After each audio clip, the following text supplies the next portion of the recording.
here we are, ladies and gentlemen, Variety.com. This article came out around 4 hours ago. It just came across my newsfeed. I wanted to cover it for you because we do talk a lot about the capes here on the channel. And yes, I mean superheroes by that. Now, Variety, this by Adam B. Very, who very odd, shall we say the least. Marvel fans showing franchise fatigue, while DC fans more likely to prefer single superhero over universe, new fandom study says. This should be interesting. That's why I wanted to cover it for you guys.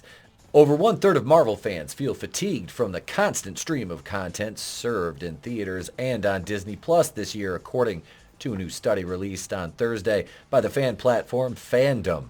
Who's the asshole? But the study also shows that Marvel fans are also far more inclined to watch any Marvel project in comparison to DC fans, who in turn are more likely to consume film and TV about a specific superhero rather than the entire DC catalog. Don't ask questions. Just consume product and then get excited for next products. Those are a few of the extensive findings in the study, which drew from a survey of 5,000 entertainment and gaming fans between 13 and 54 years old, as well as what Fandom terms proprietary insights from its platform of over 300 million monthly users across 250,000 different wikis. The most intriguing assertion of the study is that fans can be broken down into 4 subcategories of roughly descending order of intensity. The advocates.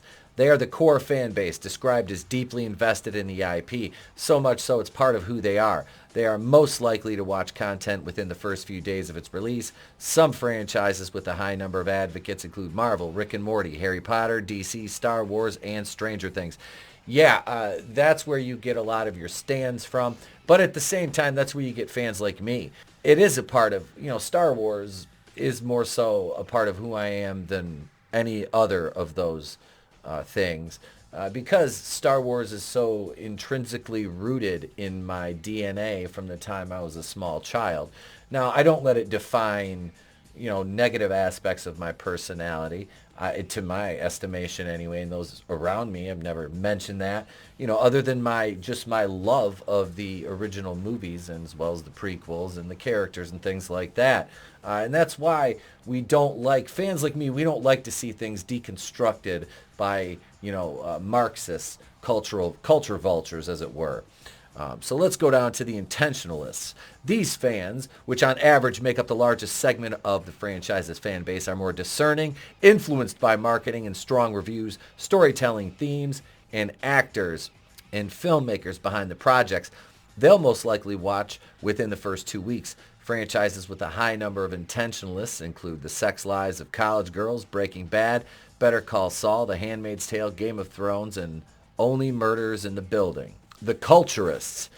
They are heavily influenced by the buzz surrounding a popular release and see watching it as an opportunity to connect with friends and family, as well as a larger cultural conversation. They'll most likely watch within the first month. Franchises with a high number of culturalists are Chicago Fire, Ted Lasso, True Detective, The Challenge, and It's Always Sunny in Philadelphia. Yeah, that's kind of just going along with the wave of things, I guess you would say. The flirt. As the name implies, these are the dabblers who are most interested in entertainment they can come in and out of, and will allow them to find common ground with others around them. They'll most likely watch when they have the time. Franchises with a large number of flirts include a large number of legacy shows like The Office, SpongeBob SquarePants, Gilmore Girls, South Park, and Friends, as well as reality shows like The Bachelor and Real Housewives. The word fan and superfan are constantly used to describe consumers of entertainment, but those terms are too generic for today's entertainment world. Fandoms are complex, says Fandom CMO Stephanie Fried in a statement. Understanding the layers of fan identity and authentically connecting with them at the right time and right place will be key for marketers looking to maximize across streaming, theatrical, and video game releases. So you can see the way they look at you, and this is all boils down. This is marketing research. This is marketing research. This is how they can better sell you on their products. It does say, now the title of the article be a bit misleading, because this is basically, to me, I'm looking at this as just a huge marketing research tool. Having more advocates and intentionalists in a fandom, as Marvel with 66% does over DC with 61%, can be an advantage for a franchise. But it's not quite that cut and dried. According to Fandom study, 81% of Marvel fans would watch anything released in the franchise, while 67% of DC fans would do the same. Conversely, just 38% of Marvel fans say they're focused on specific superheroes rather than the entire Marvel Cinematic Universe, compared to 57% of DC fans who care more about one or two superheroes rather than the full DC universe.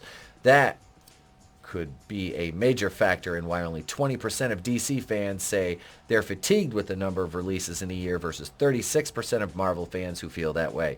Through September, Fandom reports that The Batman was the global site's largest cinematic release. DC fans are also more 20% likely than Marvel fans to buy products, collectibles, clothes, even superhero-inspired menu items. You got a 50-50 chance of winning, so you got a 25% at best. You got a 33 and a third chance of winning. I got a 66 and 2/3 chance of winning. You take your 33 and a third chance minus my 25% chance, and you got an 8 and a third chance of winning. I don't know what that says really about Marvel fans compared to DC fans. I mean, other than DC fans are more willing to open their wallets. But given Marvel's popularity and dominance in the superhero game over the last decade, and they have dominated DC. Because that's what heroes do.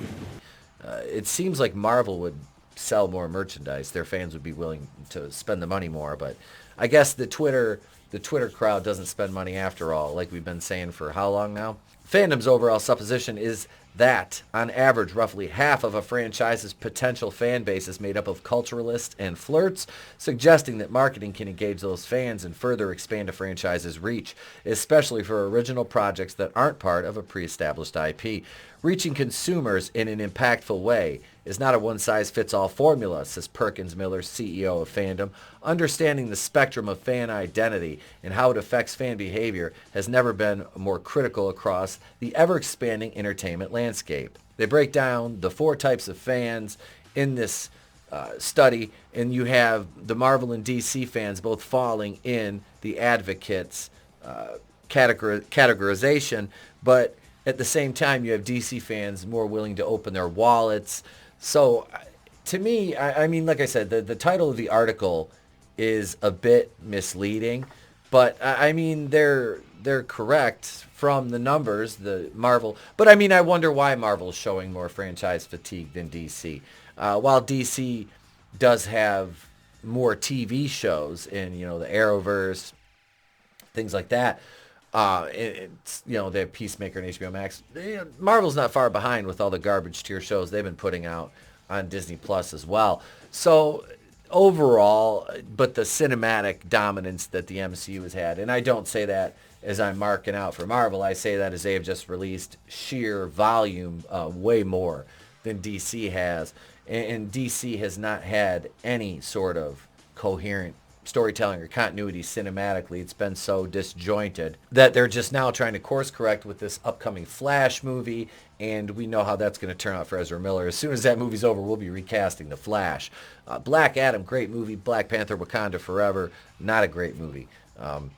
This is where we're at now. DC, James Gunn going over to DC, that's going to be a huge boom for them. I really think that could propel them ahead.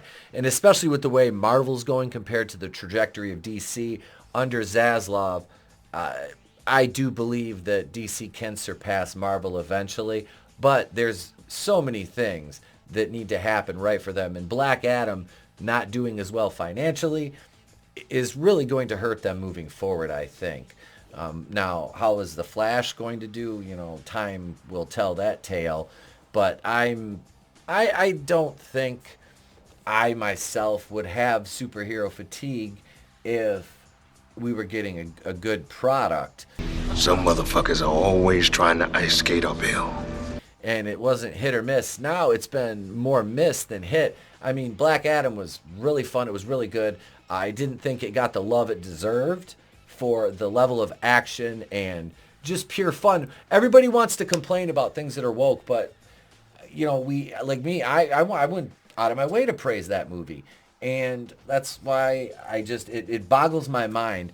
to see so many people that are so willing to... Don't ask questions. Just consume product and then get excited for next product. But it's like I want to lend credence to the things that are good that I enjoy, which is why I'm leaning in more on the horror aspect of things now with some of the content and starting another channel for that kind of content. But I'll always cover this here, and I just want to know what you guys think now. Are you have superhero fatigue? Are you done with the capes? Are you ready for the next, thing, or are you ready to just kind of default into your comfort zone of entertainment and kind of brush the rest of the superhero genre under the rug, let it die, and come back at a later date, 10 years, 12, 15 years down the line? And I appreciate you all watching, if you're still watching this long. Even if you don't agree with what I said, I appreciate it, so thank you. If you haven't yet, and today's the day I've earned it, subscribe to the channel. Ding the bell for notifications so you know when we go live with one of our weekly scheduled live streams. If you're a channel member, you get 5. You get 2 member streams, Monday night, Wednesday night, and you get our 3 scheduled streams, Monday, Wednesday, and Saturday night. Schedule is on the end of every video, and thank you so much to all my channel members. I appreciate each and every one of you. Shout out to the Fandom Collective, and hail to my wonderful editor extraordinaire, Goodstuff. I'm Etepel Queen of the Place to Be Reviews. I've been here with all of yous. If I don't see you, have a great day, a pleasant tomorrow, and I'll catch you on the next one. It's better to burn out than to fade away. I could do this all